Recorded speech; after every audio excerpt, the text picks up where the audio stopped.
feeling the need for redemption. You know, as a resident poet type, I am known to have a particular mastery of words and their uses. For example, with but a word or two, I can instantly woo a lady.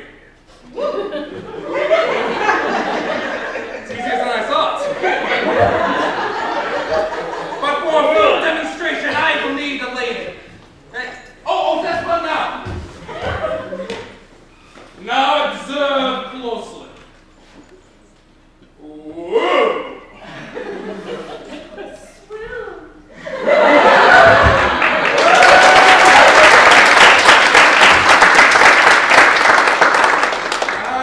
To tell you the truth, I thought it would take longer than that.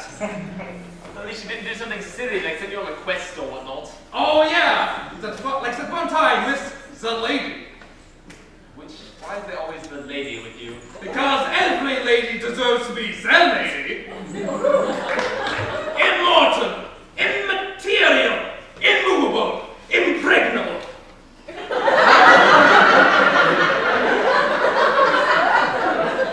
Well, being so immaterial, they do often seem to want material things, don't they? Oh yes, exactly like the lady.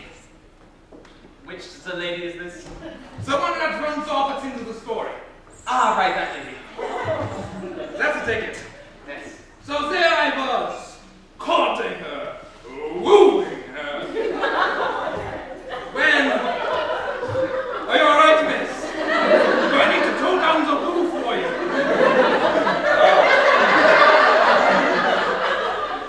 When she said I had to go on a quest to win her heart, I would have to venture forth and find a mystical artifact buried deep beneath the ruins of a dead city, among a lost civilization deep beneath the earth. Yeah, that sounds quite complicated. I think we can go to the pub. But wait! As I fared forth through the town, I decided I would need someone to carry my things. Someone of you? No. Why not? Come on. I'm not carrying your things. I wasn't even there. Go with it. I'll carry your things if you can catch me. Okay. Get over me! And that's how we got there so fast. I'm going to kill you at the end of this story. I don't remember that part. I haven't written it yet. So there we were, looking over the precipice, standing at the entrance, at the caves of... The caves of darkness. Try again, at the caves of... The caves of death. You don't remember, do you? No, I think I was dead at the time. At the entrance of the caves of seldom return! Seldom returned. Oh, really? Way to spoil the story for them. So there we were at the entrance, looking into the abyss. That first step was a doozy. It was dark down there. So we looked closer. Closer. Ah! Don't worry, he's okay. Ow! Right? I can't feel my legs. Walk it off.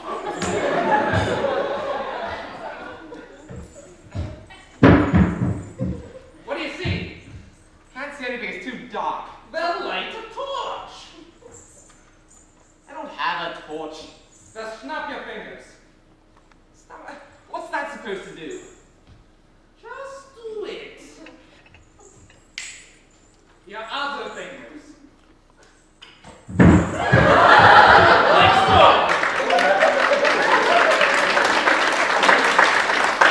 In the brief flash of light, I saw a normal cave just like any others. Except, on the walls, there were runic inscriptions, the sort of which I'd never seen before.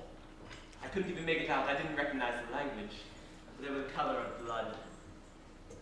So it was nice down there. Oh yes, it wasn't bad. It's a lot cooler than up there. Oh, it sounds nice. Yes. Okay, I'm coming down. Catch me. What?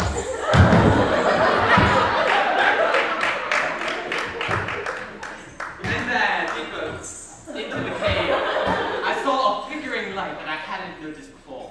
So, fearlessly, I decided to follow it. Yes, and as one might expect, our daring leader was leading the way. You're not the daring leader, I'm the daring leader. But it's my quest. Doesn't matter if it's your quest, I'm still the leader.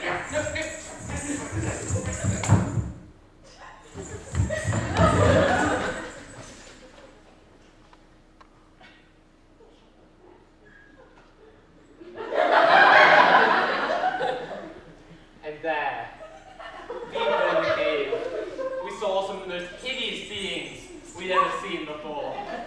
Oh, the great staring eyes! Oh, don't even get me started on their ears. They were eating cave moss in a cave off these round white things with kind of a greenish border. Yes, and in the distance there was a huge fire. And around it, the people danced in the most bizarre, savage ritual I have ever seen. But at the middle of that ritual lay the most beautiful woman I'd ever seen in my life. Oh, from the moment I saw her, I knew that I was in love.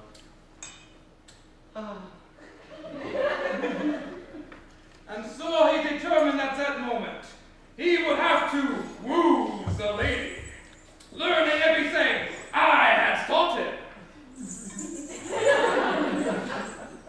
First, he would romance her in the genteel way of courtly love.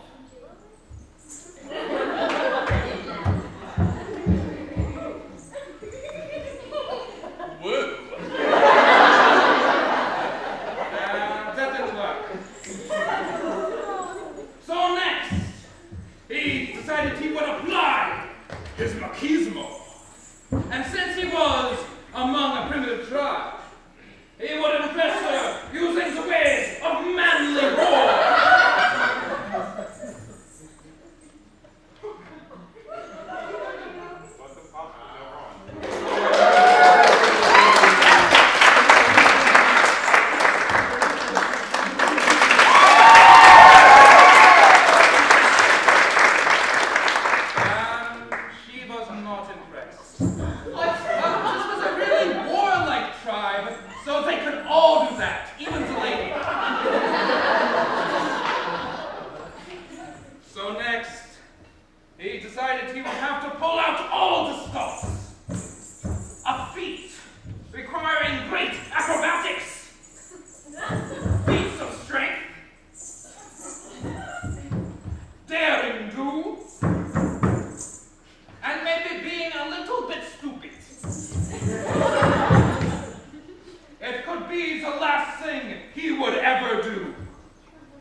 Yes, indeed. So I grabbed her, and we were off to the temple to ask her father's permission.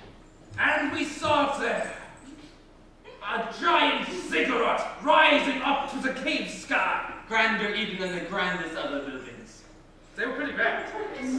So her father, the chieftain, of course, was inside the temple. And as we entered it, we saw many glorious jewels littered around. Lots of candles. Yes, and at the front was a gigantic altar of bone. And mood music. Mood music? Mood music.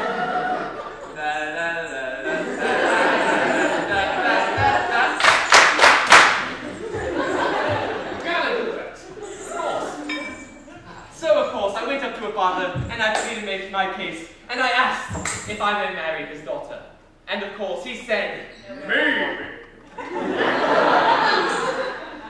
Maybe? Maybe. What sort of an answer is maybe?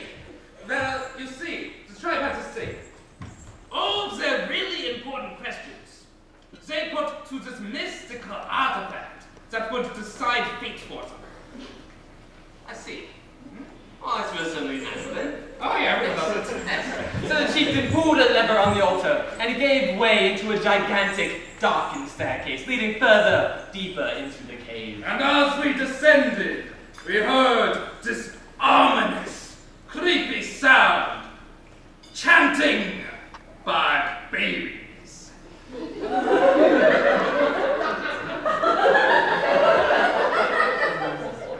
Babies don't chant. It was really creepy, rhythmic crying. So you're saying we passed a nursery or something? Sure. But creepy. Fine, a creepy nursery. And then finally we arrived at the bottom of the staircase, as deep in the caves as we could go. And there, even more candles and precious gems. I caught it. It was the chieftain in the inner sanctum with the candlestick.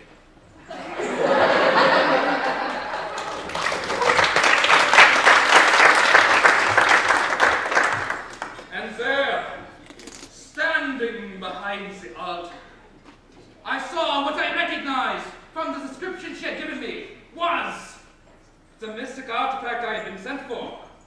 It was the Metal Man. The Metal Man! The Metal Man? I can't believe it. We had not seen him in at least a year. I can't even remember why we called him the Metal Man. He's a man of metal. What else are you gonna call him? Ladle? I suppose there is that. So, of course, I went up, and being good buddies such as we were, the Metal Man immediately gave me permission to marry the chief's daughter. Such a nice guy. Oh, indeed. But then there was that other problem. What do you mean? Well, you see, the Metal Man was the artifact we needed for your lady. Yeah.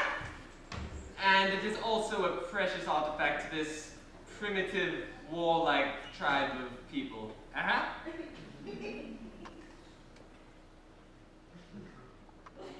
They probably wouldn't like that very much. Oh, yeah. So that's why we snuck out the back. Yes. So I grabbed my lady. And I grabbed the Metal Man. And we took off. Unfortunately, the Metal Man was not very good at sneaking. Play! So soon after, we heard many tribesmen following us, wanting their precious artifact back. But wait! At that precise moment, I remembered from my extensive schooling an important fact. Fact! Wherever you find a lost underground civilization, you will also find mine carts.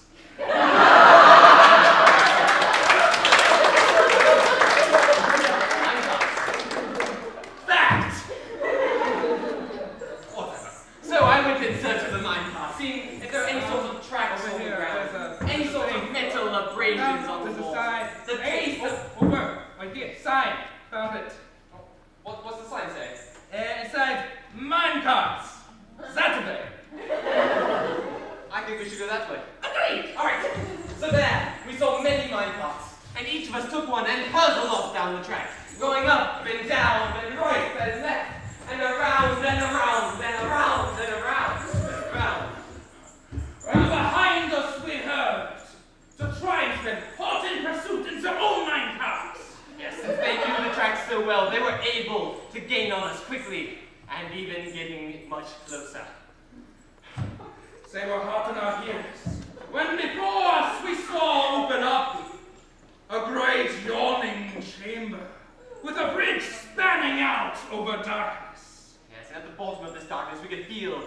heat of a boiling pit of fire rising up to meet us. Ooh.